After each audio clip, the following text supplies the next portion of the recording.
Hi, I'm Eugene, and today you're on board of this beautiful BMW R1250RT with me, and this is gonna be my commuter bike. So in this video I want to talk about the reasons why I chose this bike. So before I go into details why exactly this bike was chosen, you need to understand my commute. So I live in Bay Area, and my commute consists of 45 miles one way on an interstate highway. So most of my commute is on highway. Lanes are fairly wide, plenty of lane splitting opportunities. I don't do a lot of surface street riding, so basically I have a short mile or 2 miles to get to the highway, and then another mile when I get off the highway close to my office.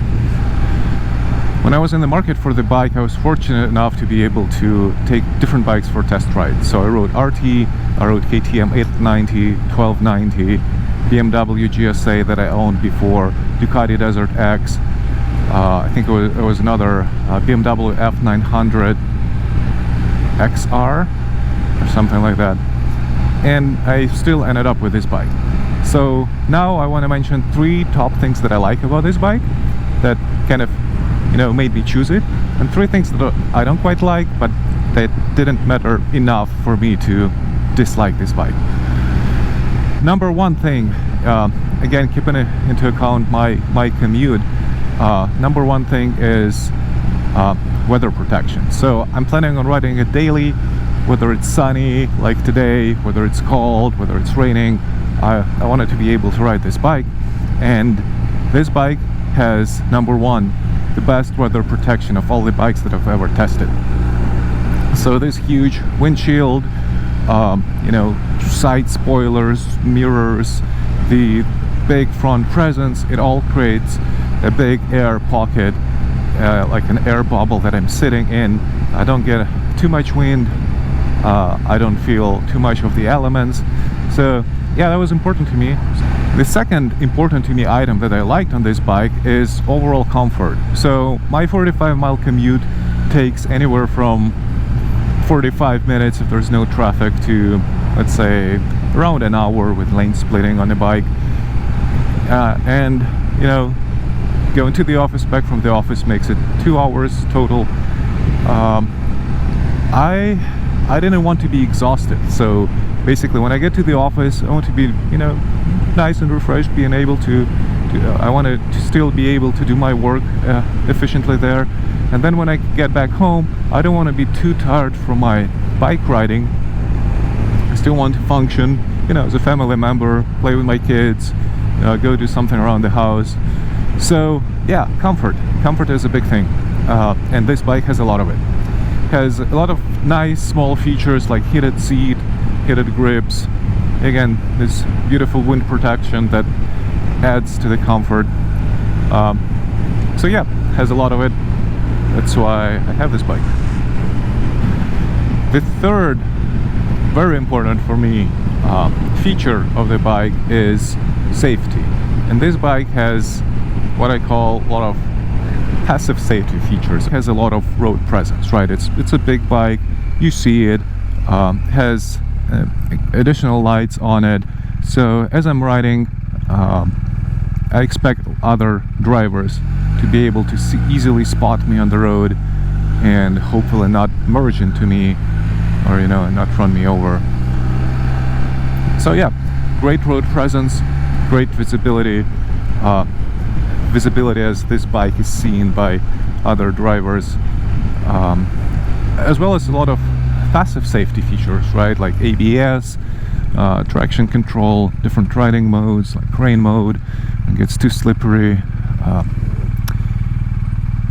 Yeah, a lot of really nice ride assist features.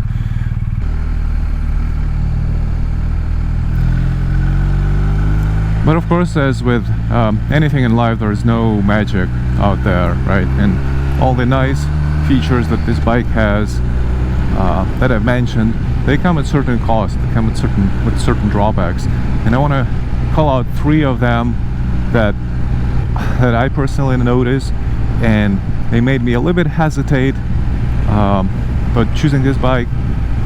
but they were not significant enough for me to abandon the idea of this bike. So the first thing was weight, right? This is probably 600 to 700 pound bike, and you get used to it. Like, you can maneuver it nicely, and you probably have seen, you know, police officer doing cone rodeo, doing crazy low speed, super tight turns on these bikes. So despite the weight, this bike is capable of a lot, but weight is there. Like, when you're pushing it around in your garage, when you're getting it on the center stand, you kind of feel all that weight. So yeah, that's the price you pay for, you know, comfort, safety, and weather protection. That are huge benefits that you get out of this bike.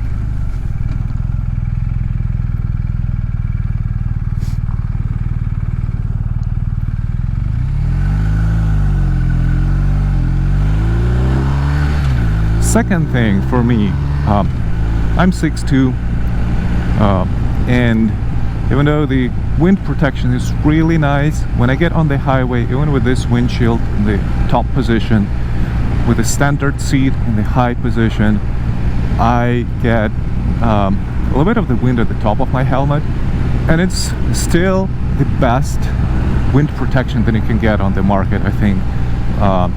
It's just a little bit annoying. It feels like if the windshield was just 1 inch taller, it would have solved this problem for me. The third thing that I didn't like about this bike is, as you probably know, it comes with a set of side cases with hard panniers, and they're overall not bad. They have plenty of storage room, central locking, you can fit the full-size helmet in there, so a lot of people like it. And again, you get them with a bike, so there's no extra payment that you have to make. The thing that I don't like about them is how big they are. So for my commute, for my scenarios, I'm not using this bike to travel. I just want to get to the office, get back. The helmet storage is not necessarily the big issue for me. So I just didn't like how wide those cases are. Basically, with stock cases on, the widest point on this bike is those panniers.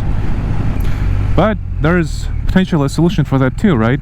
As I mentioned, as I don't rely on those panniers for my commute, I can just take them off, and they'll be waiting for travel days.